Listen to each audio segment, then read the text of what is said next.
Doutor, vamos falar agora de um assunto chato para quem tem asma, os ataques, né? Aquela pior, acho que é a pior hora para quem sofre desse problema. Eu quero saber do senhor agora, como é que são os sintomas de um ataque de asma? Exatamente no ataque, a primeira sensação é aquele aperto, como se tivesse uma coisa fechando o peito. Há uma dificuldade tremenda de fazer com que esse ar, não é que ele seja inalado, mas ele seja colocado para fora. Então, é como se você estivesse se afogando na própria respiração. Você tem, então, nessa expulsão, uma tentativa de colocar esse ar para fora, vem a tosse.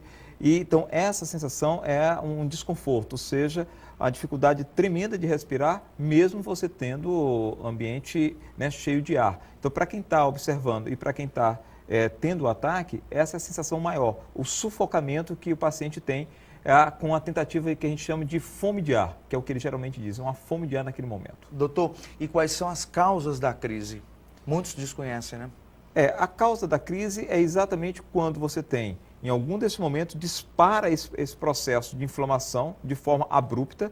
Com essa inflamação abrupta, a musculatura desses canais, os brônquios, ela se contrai, fecha a luz, há um aumento da produção de secreção interna, né? E a parede também do brônquio, ele também aumenta de tamanho. Diminui muito a luz, ou seja, aonde passa o ar. Então, o que dificulta realmente o ar de transitar, por mais esforço que o paciente faça, ele tem uma dificuldade de sair esse ar. Então, por isso que ele tem essa sensação de sufocamento e a dificuldade de expulsar o ar que está dentro dele.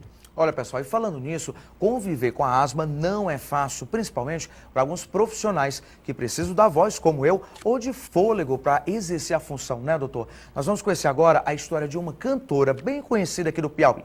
Ela é animada no palco e levanta a galera. Mas como é que será que ela consegue fazer isso tendo asma, hein?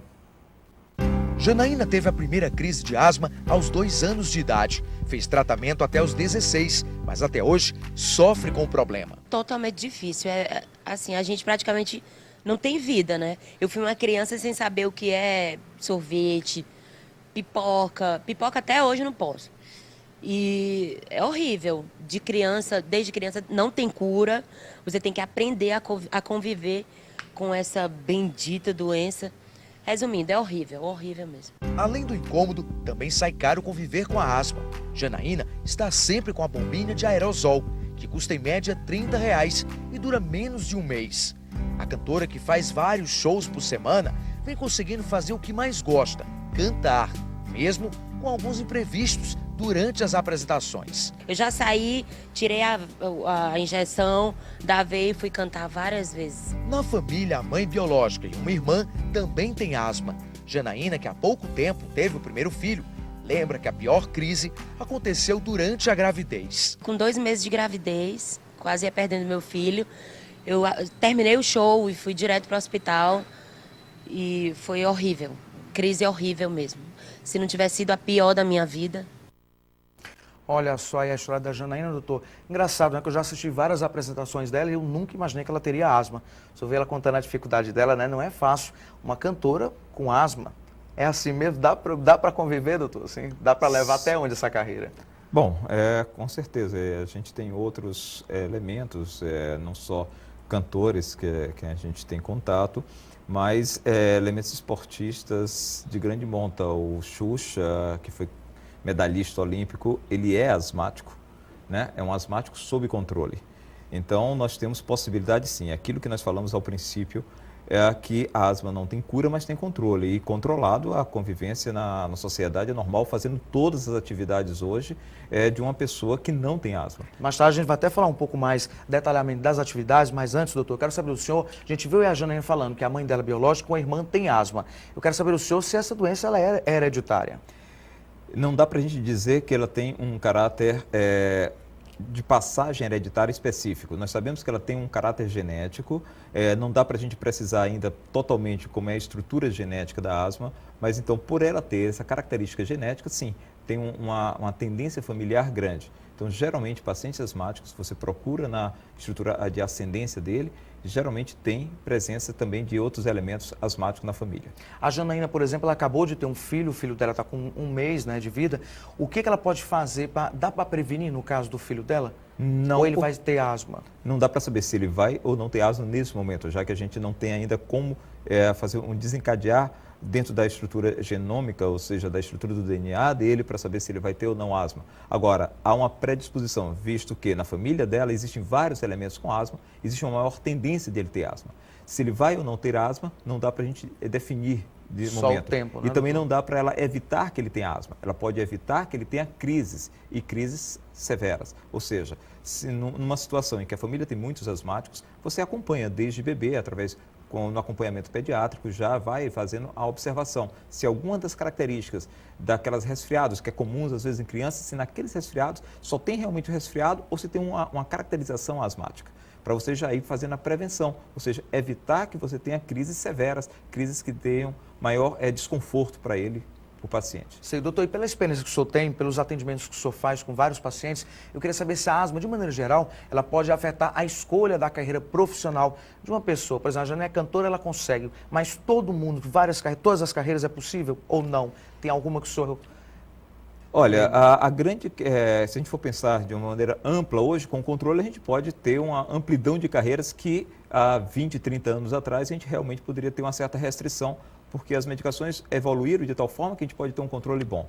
Agora, como é uma doença que ela pode desencadear com a dificuldade respiratória, aquelas carreiras de maior impacto seria meio complicado. Se você for pensar num piloto de avião, um piloto de caça, não um piloto de transporte comercial, sim, a gente poderia pensar, porque ele é submetido a situações de extremo estresse. E naquela situação de extremo estresse, mesmo com o controle, eu posso ter uma dificuldade. Ou, por exemplo, se você for fazer alpinismo em elevada altitude, que numa situação dessa eu preciso de um maior aporte e eu vou ter maior complicação. Ou seja, naquelas situações de carreira de extrema necessidade respiratória, e eu estou falando de extrema, ainda hoje a gente pode ter certas restrições. Mas em carreiras dentro da normalidade, mesmo que você necessite um quadro respiratório maior, dá para a gente hoje, com controle, esse paciente vir a exercer sem maior distinção dos demais. Ok, então que boa notícia o senhor está trazendo, porque antigamente, acho que o senhor sabe disso, a asma era um problema muito grave, as pessoas tinham medo, inclusive, de morrer, a família inteira, né? Ficava naquela preocupação, eu lembro muito bem disso, pessoas mais velhas, né? Agora eu quero saber do senhor, em relação ao spray, a bombinha que a gente mostrou, a Janaína, ela disse que tem várias, né? Na casa de todos os parentes, no local de trabalho. Qual é a maneira correta de utilizar a bombinha para quem tem asma e está assistindo a gente? Olha, vamos só falar em aplicadores, porque a bombinha é um tipo de aplicador das medicações inalatórias. A asma hoje, geralmente, a gente busca medicações inalatórias, ou seja, essas medicações que você aspira para poder fazer a ação em cima daquela mucosa, daquela membrana que tem por dentro dos brônquios, como a gente mostrou no início. Tem várias formas, tem vários tipos de aplicadores. Um é esse, através dessa pulverização, né, que chamadas bombinhas, que são os aerosóis que já existem, e tem outros através de pequenas estruturas de poços que o paciente também aspira, né? São vários tipos de aplicadores. A questão é que nós temos basicamente 3 tipos de substâncias que podem vir nessas bombinhas ou aplicadores. Eu tenho uma substância que vai fazer com que o brônquio ele se dilate por curto espaço de tempo, mais rapidamente. Ele vai demorar a dilatar, mas ele mantém essa dilatação por mais tempo. E que vai fazer a desinflamação.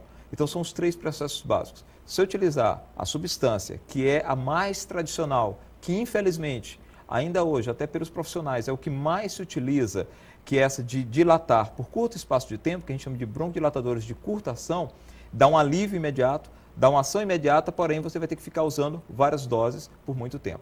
Se associado a isso, você utilizar esses anti-inflamatórios, que são corticoides inalatórios, você vai ter um alívio da ação, já que é inflamatória, e persiste por mais tempo. Ou seja, você vai ter que usar menos medicação por menos tempo.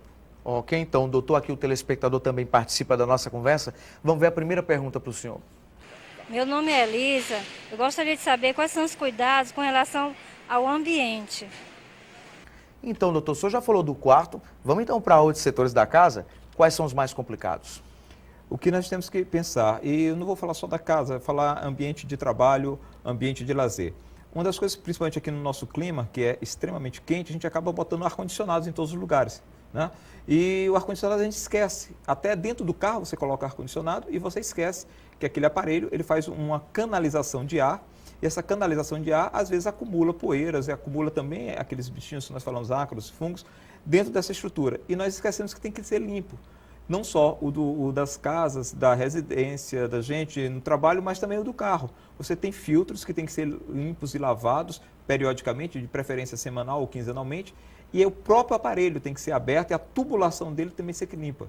E que às vezes a gente esquece. Então, às vezes você tem a casa extremamente adequada, limpa, e às vezes os aparelhos estão com esse acúmulo. Então, isso é um dos problemas. O outro problema é naqueles lugares, por exemplo, banheiro, onde tem área, ou na cozinha, onde você tem áreas úmidas. Que nessas áreas úmidas, se você não tiver um cuidado imediato, acaba acumulando mofo, né, que seriam esses fungos, que eles são espaços que podem vir a ser desencadeadores. Então, são lugares também específicos dessa preocupação que a gente tem.